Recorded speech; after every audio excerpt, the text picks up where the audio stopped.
AGI is already here. It's just not equally distributed yet.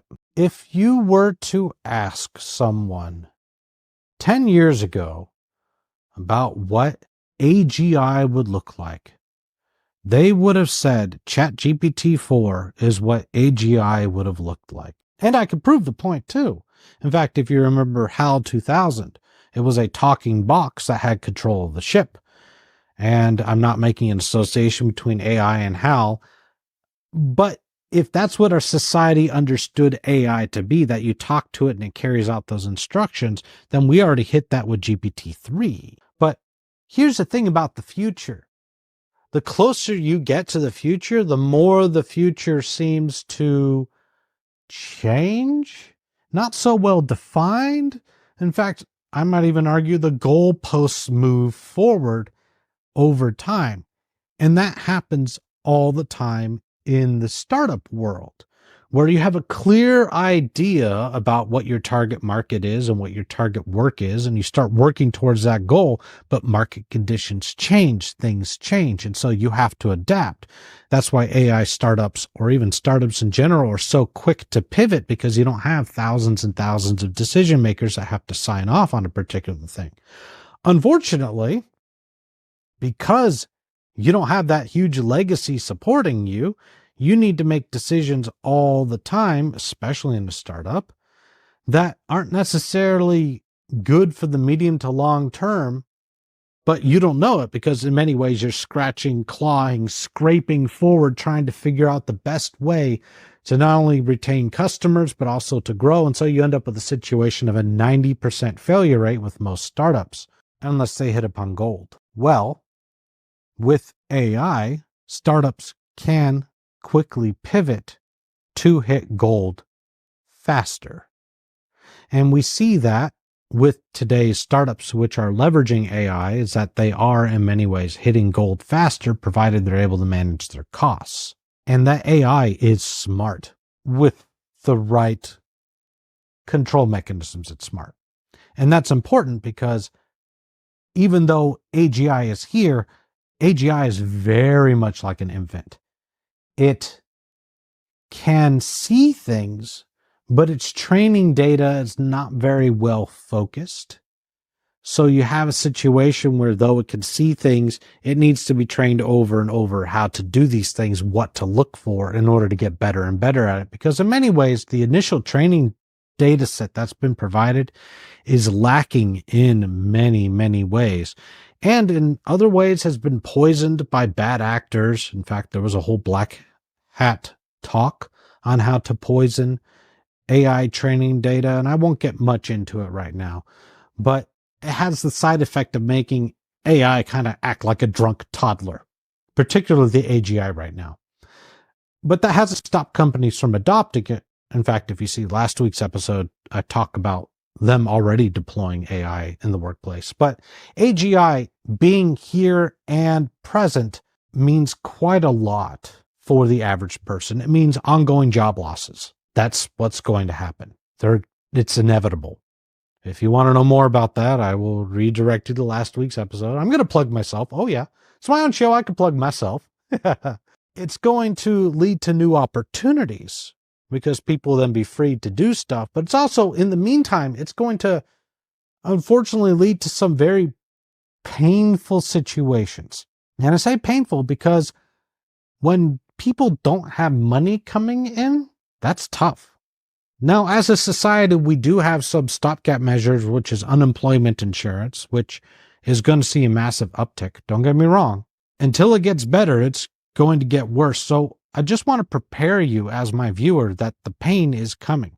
People are going to experience job loss, and it's coming to your town at anywhere USA or EU or around the world. It's coming.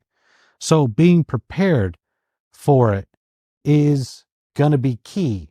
So how can one prepare for this inevitable job loss that is coming? Well, the first step that someone can take is to better understand how AI works. Because if someone's going to lose their job, but they understand how AI works, they can put themselves in a position to manage that AI, So, I mean, it's sort of like saying, if you know the ball is coming, can you take corrective course? And yes, if you end up managing the AI, you're going to be far better off than those who aren't aware that the future is just not evenly distributed yet. But that's only a stopgap measure, because eventually we're facing somewhere like 90% job loss with AI. I'm talking about farming. I'm talking about the wineries. I'm talking about production and manufacturing. I'm talking about logistics, package unloading, package reloading, sorting, machinery repair. I'm talking about installations, plumbing.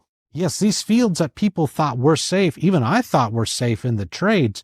No. What I've seen with robotics and with AI guiding those robotics is tasks that were once thought incredibly difficult are able to be done with ease. And it's really, really impressed upon me, as someone who is positive about the future, that the meaning economy is coming faster than we all think. The me economy is coming faster than we all think. And if one is able to either stay ahead of the AI by learning about it and putting themselves in the position to implement it in their own company and then manage it, then there's left those who would need to transition to other forms of the economy that haven't been automated yet, but automation is coming en masse. So we really need to think about how these AIs that make these companies incredibly profitable, how these AIs are going to benefit the common man. Because if enough people experience enough pain in a short amount of time, you have the recipe for revolution. Absolutely, recipe for revolution. So it's imperative for our political leaders to start taking steps not to limit AI, but to start taking steps and finding a way that if a company is benefiting from AI, to transfer those benefits back to the people so they could continue using those services that that company is benefiting. Because believe me, if everyone is unemployed, I don't care how good your AI is, there's going to be no economic demand. You're going to have a cratering and revolution. So what's a politician to do? Well, I mentioned universal generous income, whereby the companies most benefiting from AI could have a tax or some other measure, not as a punitive tax saying because you don't hire humans, we're going to tax you, up to the point where it'll be cheaper to hire a human. That's counterintuitive. No, instead you would have a tax where that money would be redeployed towards that universal generous income. Because if you could run your entire logistics from trucks to cars to trains to warehouses all autonomously with 24/7 robots, and they cost, $47,000 a piece, well, in less than 2 or 3 months, if you replace your entire expensive workforce with all those robots that are driven by AI, well, you're going to be in pure profit. And that profit can be taxed so that you remain profitable, of course, but can be taxed in a way that that money could then be distributed to people who are now able to pursue meaning in their life, who are able to pursue things that are experiences, and in so doing, use the very same logistics network that was just automated. And believe me, people might scream, "Oh, my job, I want my job." Well, think about this for a moment. Right now, because the railway infrastructure is so critical to our nation, that we control how much sick time they are legally allowed to take. And believe me, if they are horribly sick, the law compels them to go to work. You cannot tell me that that is fair, equitable, balanced, right? But nevertheless, you say, well, they accepted that job, on the railroad. But it doesn't make it right the way that they're treated by law, just because they're critically necessary to keep our rail lines running. And you say, well, that can't be. Well, yes, it is. There was a huge, in fact, they can't even, without the permission of the government, they can't even go on strike. That's how critical they are. So not only can they potentially not be sick more than a certain amount of days, and in fact, they could be required to show up even if they're sick, but they can't even advocate using collective action because the government won't let them. And you say that job is not worth automating? Absolutely, it's worth automating. And it's true everywhere else. You say the trucking industry. You say they're independent truckers. No, they're not. And in fact, they're very much underneath the thumb of the distribution networks, which have somehow convinced truckers long ago that they have to pay for depreciation on their vehicle, take out these expensive loans, and then not guarantee them any work. And you say that job's not worth automating, especially the way truckers are treated. So yes, all these jobs are worth automating, and it'll free those people up to do the jobs that they always wanted to do. Not jobs worth doing because they're compelled to, but jobs doing that they find meaning in, so they do it anyways. And I'll use this as a perfect example. I find meaning in talking with you guys. I find meaning in sharing knowledge. And if you guys enjoy what I provide via the experience that you're taking, you can reward me by watching my content, or watching an ad, for instance, on my content, or you end up maybe even super tipping me. These are our ways that the experience economy comes into play with the meaning economy, because I find meaning in talking with you guys.